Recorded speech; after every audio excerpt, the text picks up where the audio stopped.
Hello, നമസ്കാരം. എല്ലാ പ്രിയപ്പെട്ട പ്രേക്ഷകർക്കും ഐക്കൺസ് ഓഫ് ഇന്ത്യയിലേക്ക് സ്വാഗതം. ഐക്കൺസ് ഓഫ് ഇന്ത്യയിൽ ഇന്നത്തെ അതിഥിയായി വന്നിരിക്കുന്നത് പത്തനംതിട്ടയിൽ നിന്നും സൗദി അറേബ്യയിലെ ജുബൈലിലെത്തി എച്ച് ഗ്രൂപ്പ് ഓഫ് കമ്പനിയുടെ ഉടമസ്ഥനായ അൻസാരി ഹസൻ സാറാണ്.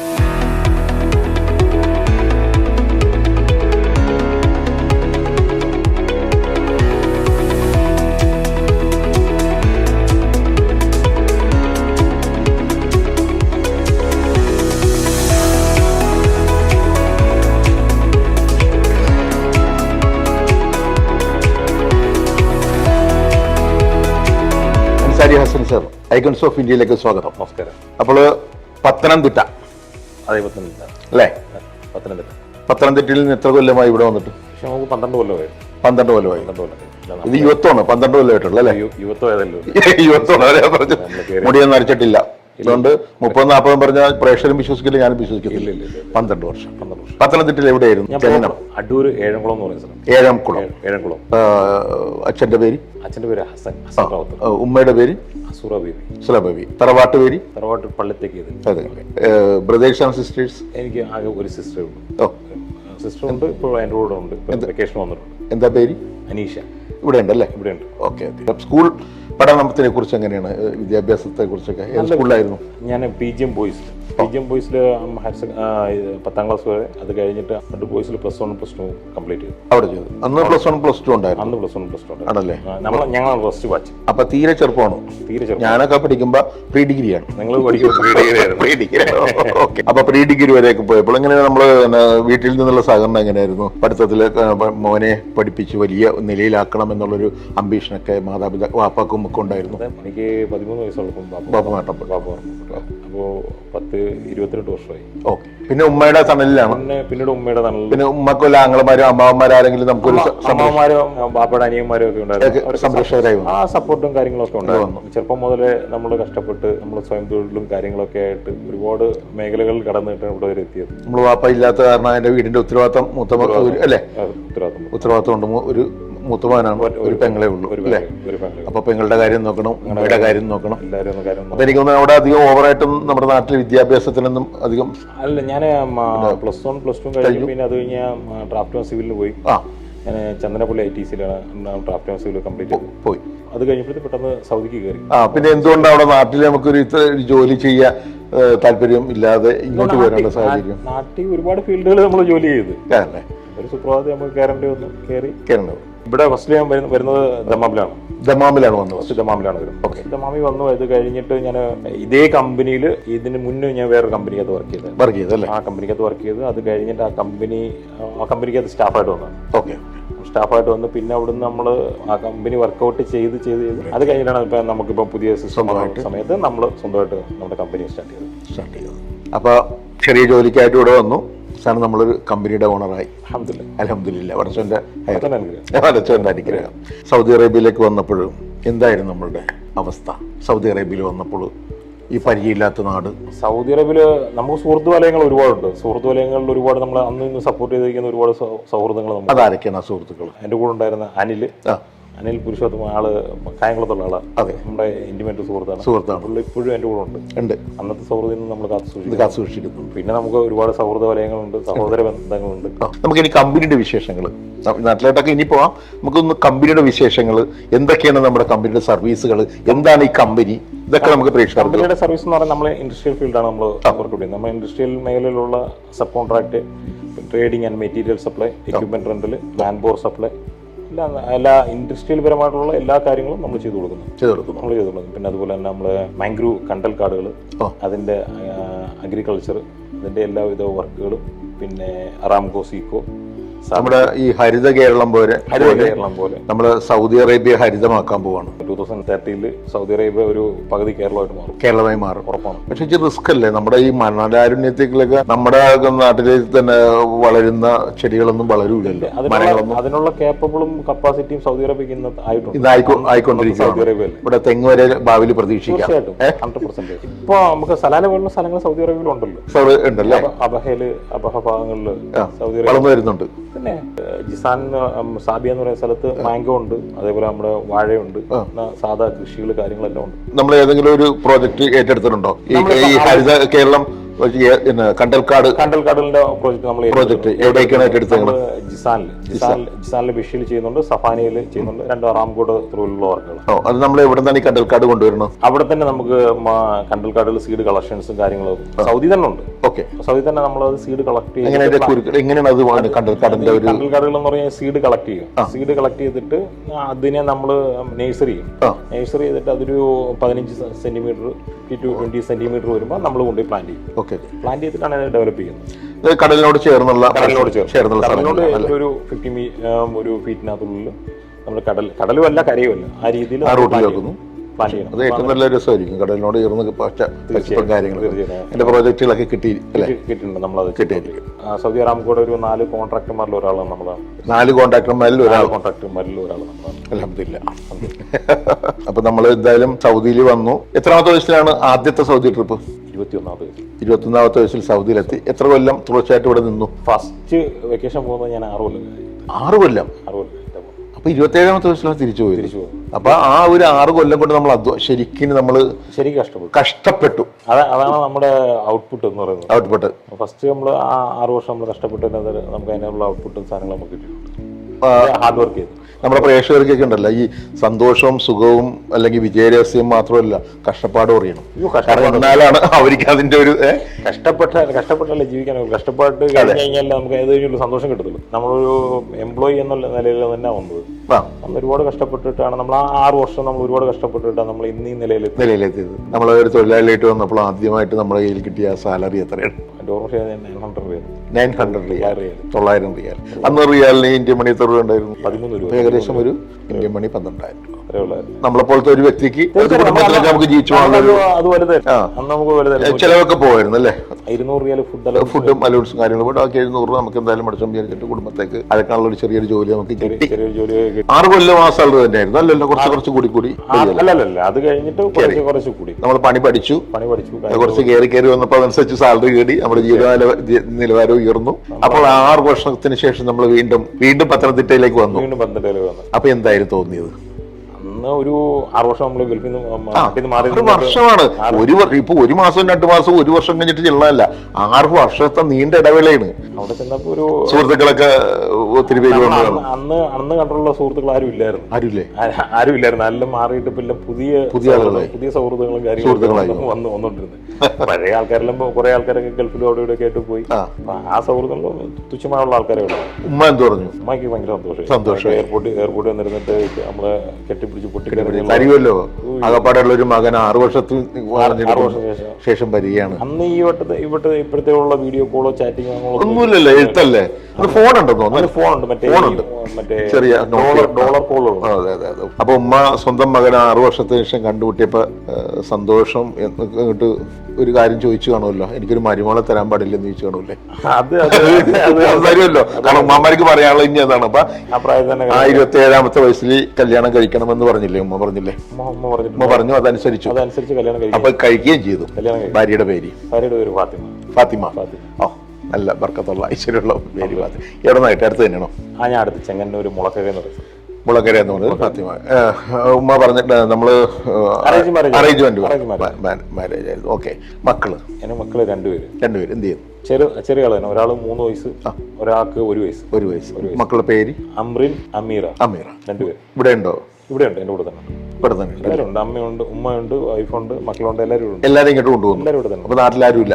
നാട്ടുകാരുമില്ല. നമ്മളെ സഹായിച്ച കൊച്ചപ്പന്മാരും അമ്മമാരും എല്ലാവരും അവര് നാട്ടിലുണ്ട്. അവര് 2 കൊച്ചപ്പന്മാര് ഗൾഫ് റിട്ടേണായി, അവര് നാട്ടിൽ സെറ്റിലായി. അവരുടെ മക്കളൊക്കെ ഇവിടെ ഉണ്ട്. ഓക്കെ. നമ്മള് സാധാരണ ആളുകൾ നമ്മളിപ്പോ പത്തനംതിട്ടയില് നമ്മളിപ്പോ ഇങ്ങോട്ട് പോന്നു കഴിഞ്ഞാൽ നമ്മള് ഒന്ന് നിവർന്നു കഴിഞ്ഞാൽ പിന്നെ നമ്മുടെ സുഹൃത്തുക്കളെ അല്ലെങ്കിൽ നമ്മുടെ ബന്ധുക്കളെയോ നാട്ടുകാരെയൊക്കെ നമ്മൾ ഇങ്ങോട്ട് എത്തിക്കാൻ ശ്രമിക്കാറുണ്ട്.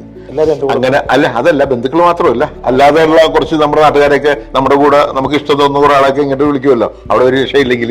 തീർച്ചയായിട്ടും. ഇങ്ങനെ എത്ര പേരെ കൊണ്ടുവന്നിട്ടുണ്ട്? അങ്ങനെ ആൾമോസ്റ്റ് എന്റെ കൂടെ ഒരു 10-25 പേരുണ്ട്. 25 പേരെ കൊണ്ടുവന്നിട്ടുണ്ട് പത്തനംതിട്ടയിൽ നിന്ന്. നാട്ടുകാർ കൂട്ടുകാർ തന്നെ. ഓക്കെ. അപ്പൊ നമ്മുടെ ഈ സ്ഥാപനത്തിന് മൊത്തം എത്ര വിദ്യാർത്ഥികളുണ്ട്? മൊത്തത്തിൽ നമുക്കൊരു 1200 എംപ്ലോയീസ് ഉണ്ട്. 1200 നല്ല എംപ്ലോയീസ് ആണ്. അപ്പൊ 1200 കുടുംബത്തിന്റെ ഒരു അത്താണിയാണ് ഈ ആഴ്ച അല്ലേ? അത് അൽഹംദുലില്ലാഹ് നമ്മൾ അവര് ചെയ്യുന്ന ജോബിനുള്ളത് ഞാൻ എന്റെ ജോലി ചെയ്യുന്നത് അത്രേ ഉള്ളൂ. അപ്പൊ 21ാമത്തെ വയസ്സിൽ പോകുന്നതുകൊണ്ട് നഷ്ടമൊന്നുമില്ല. ഒരിക്കലും ഇല്ല. 1200 കുടുംബങ്ങൾ രക്ഷപ്പെട്ടു. 1200 അല്ല, 1201 സാറിനെ കൂട്ടി കുടുംബങ്ങൾക്ക് രത്താണിയായി പടച്ചോനെ നല്ലൊരു മാർഗം നമുക്ക് കാണിച്ചു തന്നു. ബിസിനസ് ചെയ്യണമെങ്കിൽ സൗദി അറേബ്യയിൽ പോയി ചെയ്യണം, സൗദി അറേബ്യയിൽ പോയി ചെയ്യണം എന്ന് പറയുന്നുണ്ട്. എന്താണ് എല്ലാവരും അങ്ങനെ പറയാനുള്ള കാരണം? ബിസിനസ് നമ്മൾ നേരായ മാർഗത്തിൽ ചെയ്യുവാന്നുണ്ടെങ്കിൽ അവർ നല്ല സപ്പോർട്ട് ചെയ്തു. കള്ളത്തരം പാടില്ല. നാട്ടിലെ ബിസിനസ് വിജയിക്കണമെങ്കിൽ കള്ളത്തരം വേണം. ആ പരിപാടി അവിടെ കള്ളത്തരം ഇല്ലാതെ ജോലി ചെയ്യണവൻ, ബിസിനസ് ചെയ്യണവൻ ഒരു രക്ഷയും കിട്ടും. പരിപാടി ഇവിടെ നമ്മൾ ഇയർലി ഓഡിറ്റിങ്ങും കാര്യങ്ങളും എല്ലാം ചെയ്തിട്ട് പക്കയായിട്ട് ക്ലിയർ ആൻഡ് നീറ്റ് ആയിട്ട് പോകും. അതുകൊണ്ടാണ് നമുക്ക് നിലനിൽക്കത്തുള്ളൂ. ഈ ബിസിനസ്സിൽ ഭാര്യ നമ്മളെ ഹെൽപ്പ് ചെയ്യാറുണ്ടോ? ഫാത്തിമ ഇല്ല, സജഷൻസ് തരാറുണ്ട്. ബിസിനസ് അവരെ ഇൻവോൾവ് ഒന്നും പറയാറില്ല. ഈ കുടുംബകാര്യങ്ങളൊക്കെ പറഞ്ഞ് എപ്പോഴും നമ്മളെ ഈ ഡിസ്റ്റർബ് ചെയ്യാറുണ്ടോ? അങ്ങനെയൊന്നുമില്ലല്ലോ. കുടുംബകാര്യങ്ങളൊക്കെ അവര് മാനേജ് ചെയ്തോളും. നമ്മുടെ ഉത്തരവാദിത്വം മനസ്സിലാക്കിയിട്ടുള്ള അവർക്കറിയാം നമ്മൾ ലേറ്റായി പോകും. എത്ര വലിയ പൊസിഷനിലെ സാറാണെങ്കിലും കുടുംബത്ത് ഭാര്യയുടെ മുമ്പിൽ എന്ന് പറഞ്ഞു കഴിഞ്ഞാൽ അറിയാലോ, നമ്മൾ അവര് ബഹുമാനിക്കണം. തീർച്ചയായിട്ടും. അപ്പൊ അവരുടെ വാക്കുകൾക്ക് നമ്മൾ കേൾക്കണം. തീർച്ചയായിട്ടും നമ്മൾ അവരെ ബഹുമാനിക്കണം. അവർക്ക് അവരുടെ സ്ഥാനങ്ങൾ നമ്മൾ കൊടുക്കണം. ഇപ്പൊ ഉമ്മയായാലും വൈഫായാലും പെങ്ങളായാലും.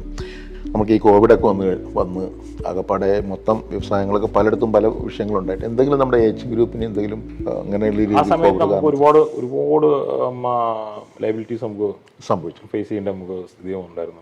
പിന്നെ അൽഹംദുലില്ലാഹ് അതനുസരിച്ച് അത് കവർ ചെയ്യുന്നൊരു അവസ്ഥ നമുക്ക് ഈ തൊഴിലാളികൾക്ക് ആ സമയത്ത് നമുക്ക് ജോലി കൊടുക്കാൻ സാധിച്ചു ആയിട്ടില്ലായിരുന്നു. ജോലി കൊടുക്കാനായിട്ടില്ലായിരുന്നു. പിന്നെ ആൾക്കാരെ സ്റ്റാൻഡ് ബൈ വെച്ച് കുറേ ആൾക്കാരെ ഡിപ്പോർട്ട് ചെയ്തായിരുന്നു. ഹോൾഡ് ചെയ്യാൻ പറ്റുന്ന ആൾക്കാരെ നമ്മൾ ഹോൾഡ് ചെയ്ത് മാക്സിമം പോകേണ്ട ആൾക്കാരെ പറഞ്ഞു. ആ സമയത്തൊക്കെ വർക്ക് ഉണ്ടെങ്കിലല്ലേ കൊടുക്കാൻ പറ്റുള്ളൂ. അവിടെ വർക്കില്ലായിരുന്നു. നമുക്ക് ഏകദേശം ഒരു അറൗണ്ട് 600 എബോ ആൾക്കാരെ നമുക്ക് സ്റ്റാൻഡ് ബൈ ചെയ്യാം. ഈ ബിസിനസ് മാത്രമുള്ള ചിന്ത, കലാപരമായിട്ട് എന്തെങ്കിലും വാസനകളോ അല്ലെങ്കിൽ അങ്ങനെ ചിന്ത ഉണ്ടാകാൻ 1200 1300 ജോലി എന്നൊക്കെ പറയുമ്പോൾ അതിന്റെ തിരക്കിലായിരിക്കും. എന്നാലും നമ്മുടെ മനസ്സിൽ ഉണ്ടാവുമല്ലോ ഒരു പാട്ട്. താങ്കളെ പോലൊരു കലാകാരന് മുന്നേറുന്നതിന് കലാബോധം ഇല്ലെന്ന് പറയാൻ പറ്റത്തില്ല. കലാബോധം ഇല്ലാത്ത ആരും ഉണ്ടാവില്ല. ഏത് ബിസിനസ് കലയെ സപ്പോർട്ട് ചെയ്യും. പ്രോഗ്രാമൊക്കെ കൊണ്ടുവരാറുണ്ട്. ഈ അടുത്ത് കൊണ്ടുവരുന്ന നമ്മള് നവോദയയുടെ പ്രോഗ്രാം സപ്പോർട്ട് ചെയ്തത്. ഒരു ബ്രാഞ്ചസ് ആയിട്ട് തന്നെ ഗ്രീൻ വിഷൻ എൻവോൾവ്മെന്റ് സർവീസ് എന്ന് പറഞ്ഞിട്ട് ഗ്രീൻ വിഷൻ എൻവോൾവ്മെന്റ് സർവീസ് എന്ന് പറഞ്ഞിട്ട് നമ്മൾ സപ്പോർട്ട് ചെയ്ത് കൊണ്ടുവന്നു. ലാസ്റ്റ് ടൈമിൽ കോവാറി വെച്ച ഫംഗ്ഷൻ നടത്തി. അതിൽ നമ്മളൊന്നും നമ്മൾ ഓർഗനൈസർ നമ്മൾ സ്പോൺസർ മാത്രമായിരുന്നു. ഞാനുണ്ടായിരുന്നു, എന്റെ പാർട്ണർ ഉണ്ടായിരുന്നു. ഓക്കെ, പാർട്ണർ മിസ്റ്റർ രാഹുൽ ഉണ്ടായിരുന്നു. വിജയമായിരുന്നു. പിന്നെ നമ്മള് ഇപ്പൊ ഇത്രയും ജീവിതത്തിൽ മറക്കാൻ പറ്റാത്ത എന്തെങ്കിലും ഒരു അനുഭവം നമുക്ക്, ബിസിനസ് ആകാം, ജീവിതമാകാം, ലൈഫാകാം, എന്തും ആകാം, മറക്കാൻ നമുക്ക് എന്തെങ്കിലുമൊക്കെ 1-2 കാര്യങ്ങളായിരിക്കും ഞാൻ ജീവിതത്തിൽ മറക്കൂല കേട്ടോ എന്നൊക്കെ പറയൂലേ, അങ്ങനെ വല്ല എന്തെങ്കിലും ഒരു അനുഭവം? അത് നമ്മുടെ നല്ലതും ആകാം ചീത്തയാകാം. പ്രവാസ ജീവിതത്തിൽ നമുക്ക് ഏറ്റവും കൂടുതൽ മറക്കാൻ പറ്റാത്ത അനുഭവങ്ങൾ വരുന്ന പറഞ്ഞു കഴിഞ്ഞാൽ നമ്മളെ ഏറ്റവും കൂടുതൽ അടുത്തറിയുന്ന ആൾക്കാർ നമുക്ക് ദ്രോഹം ചെയ്യുന്നത് അത് ഭയങ്കരമായിട്ട് നമുക്ക് ഫീൽ ചെയ്യും. അങ്ങനെയൊക്കെയുള്ള ഒരു 1-2 ദ്രോഹങ്ങളോ കിട്ടിയിട്ടുണ്ട്. നമുക്ക് കിട്ടിയിട്ടുണ്ട്, കിട്ടുമല്ലോ. അടുത്തറിഞ്ഞ ആൾക്കാർ കൂടെ നമ്മൾ പ്രതീക്ഷിക്കാതെ, ഒരിക്കലും പ്രതീക്ഷിക്കാതെ നമ്മളാര് നശിപ്പിക്കാൻ നോക്കിയാലും നമ്മളത് നെവർ മൈൻഡ് നമ്മൾ നമ്മുടെ കാര്യം അവര് തിരിച്ചു ചെയ്യാനും നമ്മൾ പോകാറില്ല. ഈശ്വര വിശ്വാസിയാണല്ലേ? തീർച്ചയായിട്ടും 100%. ഈ സൗദി അറേബ്യ എന്ന് പറഞ്ഞ രാജ്യം ചൂസ് ചെയ്ത് തന്നെ ഏറ്റവും കൂടുതലും നമുക്ക് നല്ല വിശ്വാസമുള്ള ആളുകൾക്കാണ് ഇവിടെ നിന്നു പോകാൻ പറ്റുള്ളൂ. നമുക്ക് 5 നേരവും നമസ്കാരവും പടച്ചവനുള്ള വിളിയുമുള്ള ആളുകൾക്ക് ഇതൊരു സ്വർഗം തന്നെയാണ്. തീർച്ചയായിട്ടും 100%. അല്ലാതെ വേറെ മൈൻഡ് വരുന്ന ആൾക്കാർക്ക് ഇവിടെ കുറച്ചൊക്കെ ഒന്ന് വിഷമിക്കും. കാരണം ഇവിടെ വഴികളില്ല, മോശമാകാനുള്ള വഴികൾ കുറച്ചൊക്കെ അടച്ചു വെച്ചേക്കുവാണ്. വേറെ ഏത് രാജ്യത്ത് പോയാലും നമുക്കൊരു 10-15 കുറെ വഴികളുണ്ടാവും, നാശത്തിന്റെ വഴിയിലേക്ക് പോകാനും ഒക്കെ പോകാം. ഇല്ല, നമുക്ക് അങ്ങനെയുള്ള ഇതൊന്നും സൗദി അറേബ്യയിൽ ഇല്ല. അതാ പറഞ്ഞത്, അതുകൊണ്ടാണ് പറഞ്ഞത് അങ്ങനെയുള്ള ആളുകൾക്ക് ഏറ്റവും വിജയിക്കാൻ പറ്റിയ രാജ്യം, ഒരു ബിസിനസ് ചെയ്യാനോ ജീവിക്കാനോ നല്ല നിലയിൽ ചെയ്യാനോ കൊണ്ട് പറ്റിയ രാജ്യം സൗദി അറേബ്യ തന്നെയാണ്. നമ്മുടെ കേരളവും സൗദിയും തമ്മിൽ വ്യത്യാസങ്ങൾ കുറെ ഉണ്ടാകും, പറയാവുന്നതാണ്.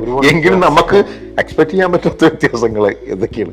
ബിസിനസ് ചെയ്യാൻ കുറെ ആൾക്കാർക്ക് അങ്ങനെ കേരളത്തിൽ ഇല്ല എന്റെ പൊന്നെ എന്ന് പറഞ്ഞ് പോലും അങ്ങനെയുള്ളതൊന്നുമില്ല. നമ്മളും കേരളത്തിൽ ബിസിനസ് ചെയ്യാൻ ആഗ്രഹിക്കുന്ന ആൾക്കാരാണ്. കേരളത്തിൽ ബിസിനസ് പക്ഷെ അങ്ങനെ ആഗ്രഹിക്കുന്നുണ്ടെങ്കിലും ആണ് കുഴപ്പം. ചെറിയ അങ്ങനത്തെ വിഷയങ്ങളാണ് വിഷയം എന്നൊക്കെ പറയാറുണ്ടേ. അത് അങ്ങനെ എന്തെങ്കിലും നമുക്ക് പറയാം.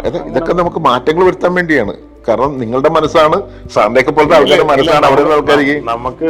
നമ്മളും കേരളത്തിൽ ബിസിനസ് ചെയ്യാൻ അവിടെ താല്പര്യപ്പെടുന്ന ആൾക്കാർ. എന്ത് പറഞ്ഞാൽ നമ്മളിപ്പോ ഒരു ഫ്രീലാൻസർ ആയിട്ടില്ല നമ്മൾ വർക്ക് ചെയ്യുന്നു. ഇപ്പോൾ നമ്മൾ സൗദി അറേബ്യ നമ്മളെന്നാലും ഒരു തിരിച്ചു പോക്ക് നമുക്ക് അനിവാര്യമാണ്. തീർച്ചയായിട്ടും.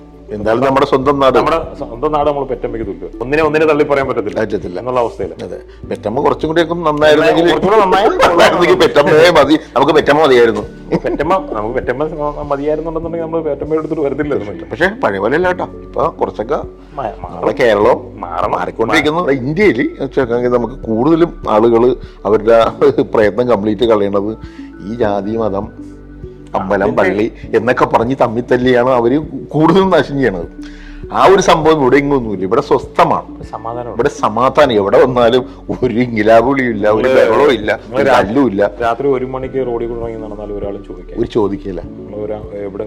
എവിടെ പോയെന്ന് പറഞ്ഞാലും ഒരാൾ നിങ്ങളുടെ ചോദിക്കുന്നത് നിങ്ങൾ ആരാണ്, എന്താണ്, എന്തിനൂടെ വന്ന് ഏതിനെ നമ്മുടെ നാട്ടിലൊക്കെ കുറവാണത്. നമ്മുടെ നാട്ടിൽ കുറവാണ്. 9 മണിക്ക് ശേഷമൊക്കെ ഇറങ്ങിയ പെണ്ണുങ്ങളുടെ കാര്യം വലിയ കഷ്ടമാണ്. കാരണം വേറൊരു റൂട്ടിൽ അവനെ കാണുന്നത് തന്നെ. അതാണ് ആ ഒരു മൈൻഡൊക്കെയാണ് മാറ്റേണ്ടത്. 12 മണി 1 മണി വരെയൊക്കെ ഇങ്ങനെ പെണ്ണുങ്ങൾ മാത്രമായിട്ട് ഇറങ്ങി നടക്കുന്ന സെറ്റപ്പ് ഒക്കെ തുടങ്ങിയിട്ടുണ്ട്. പക്ഷെ അത് ഗ്രൂപ്പായിട്ടൊക്കെ നടക്കുള്ളൂ. ഒറ്റക്കൊക്കെ കടന്നു കഴിഞ്ഞാൽ കുഴപ്പമാണ്. അപ്പൊ എന്തായാലും നമ്മൾ കുറച്ച് നമ്മുടെ നാടിനെ കുറ്റം പറഞ്ഞു. പക്ഷെ കുറ്റമല്ല കേട്ടോ, നമ്മുടെ നാട്ടില് അതെ കുറ്റമല്ല, നമുക്ക് സങ്കടമാണ്. കാരണം നമ്മുടെ നാട് നന്നാകണം എന്നുള്ള ഏറ്റവും വലിയ ആഗ്രഹക്കാരാണ്, ഏറ്റവും വിഷമങ്ങളാണ് പറയുന്നത്. നമ്മൾ ഓരോ ദിവസം ഓരോ ന്യൂസ് പേപ്പർ കാണുമ്പോഴും നമ്മുടെ നാട്ടിലാണല്ലോ ഇത് നടക്കുന്നത് എന്നുള്ളൊരു സങ്കടമാണ് നമ്മുടെ മനസ്സിൽ. അതെ, ഈ സൗദി അറേബ്യയിലൊക്കെ വരുമ്പോഴാണ് നമുക്ക് ഇപ്പോഴത്തെ ആ ഒരു മാറ്റങ്ങൾ, പുരോഗമനവും ഇനി അവരുടെ ചിന്തകൾ, നമ്മുടെ ഭാവിയിലേക്കുള്ള വിഷൻ എന്താണ്? ഭാവിയിലേക്കുള്ള വിഷൻ ഇനി 1200 എന്നുള്ളത് നമുക്ക് ഇനി 2500 ആക്കണം, 5000 ആക്കണം, അത് 10000 ആക്കണം. ഒരു 5000 പേർക്കുള്ള ഒരു കപ്പാസിറ്റിയിൽ വളർന്നു വരണം, അത്രയും പേർക്ക് ജോലി കൊടുക്കണം. അങ്ങനെയുള്ള ഒരു സ്ഥാപനമായിട്ട് മാറിയെടുക്കണതിനെ കൊണ്ടാണ് ഞാനും എൻ്റെ സഹപ്രവർത്തകരും പരിശ്രമിക്കുന്നത്. എന്നും തൊഴിലാളികൾ നമ്മുടെ ബാക്ക് ബോൺ തന്നെയാണ്. തീർച്ചയായിട്ടും അവരുടെ സന്തോഷമാണ് നമ്മുടെ ഏറ്റവും വലിയ നമ്മുടെ ഫൗണ്ടേഷൻ. പക്ഷെ അവരെ നമ്മളെ എങ്ങനെ കെയർ ചെയ്യുന്നു, അവര് ആ രീതിയിൽ അവർക്ക് നമ്മൾ സ്നേഹം കൊടുത്താൽ തിരിച്ച് 10 സ്നേഹം നമുക്ക് കിട്ടും. 100% അത് നമ്മൾ ചെയ്യുന്നതുകൊണ്ടാണ് നമ്മൾ നിലനിൽക്കുന്നത്. അപ്പോൾ എന്തായാലും ഇനിയും സാറിനെ പോലെ തന്നെ 24ാമത്തെ വയസ്സിലും 18ാമത്തെ വയസ്സിലും ഒക്കെ കയറി ഇവിടെ ഇതുപോലെ സൗദി അറേബ്യയിൽ വന്ന് ബിസിനസ് ചെയ്യാൻ ആഗ്രഹിക്കുന്ന മനസ്സുകളുണ്ട്. അവരെപ്പോലുള്ള ആളുകൾക്ക് എന്താണ് ഒന്ന് പറയാനുള്ള ഒരു അഡ്വൈസ്? അവരുടെ അഡ്വൈസ് പറയാനുള്ളതെന്ന് പറഞ്ഞു കഴിഞ്ഞാൽ പ്രയത്നിച്ച് കഴിഞ്ഞാൽ കിട്ടാത്തൊന്നുമില്ല. ഹാർഡ് വർക്ക് ചെയ്ത് കഴിഞ്ഞാൽ കിട്ടും. ഒന്നുമില്ലാതെ 24ാമത്തെ വയസ്സിൽ കയറി ഒരു ജോലിക്കാരനായിട്ട് വന്നാണ് സാർ. ഇവിടെ വരുമ്പോ തന്നെ നമ്മൾ ഡെൻലപ്പ് ബത്തേ കിടത്തി ഉറക്കി വീശി തരൂല ആരും. അവന്റെ ആവശ്യത്തിന് ഇത് എറിയാലും വാരി തരൂല. കഷ്ടപ്പെടണം. ഹാർഡ് വർക്ക് ചെയ്ത് കഴിഞ്ഞാൽ രക്ഷപ്പെടാം. കഷ്ടപ്പെട്ട് കഴിഞ്ഞാൽ അതിന്റെ റിസൾട്ടാണ് സാറിനെ പോലെയുള്ള. തീർച്ചയായിട്ടും. അപ്പൊ സാറിന്റെ ഈ സ്ഥാപനം ഇനിയും ഉയരങ്ങളിലേക്ക് സാർ ആഗ്രഹിച്ച പോലെ തന്നെ നമുക്ക് നമ്മുടെ ഈ ജീവിതത്തിൽ എത്ര കുടുംബത്തിന് താങ്ങായിട്ട് നമുക്ക് ഈ സ്ഥാപനം കൊണ്ടുപോകാൻ പറ്റുമോ അത്രയും നമ്മൾ ചെയ്യുക. ഇത്രയും നാളും ഹൈർ തന്ന വളർച്ച ഇനിയും ഒത്തിരി നന്മകൾ ഈ സ്ഥാപനത്തിനും അൻസാരി ഹസൻ സാറിന് തരട്ടെ എന്ന് ആശംസിക്കുന്നു, പ്രാർത്ഥിക്കുന്നു. ഐക്കൺസ് ഓഫ് ഇന്ത്യയിൽ വന്നിട്ട് ഇത്രയും വിശേഷങ്ങൾ പങ്കുവച്ചതിന് ഐക്കൺസ് ഓഫ് ഇന്ത്യയുടെ ഏറ്റവും വലിയ നന്ദി. നമസ്കാരം.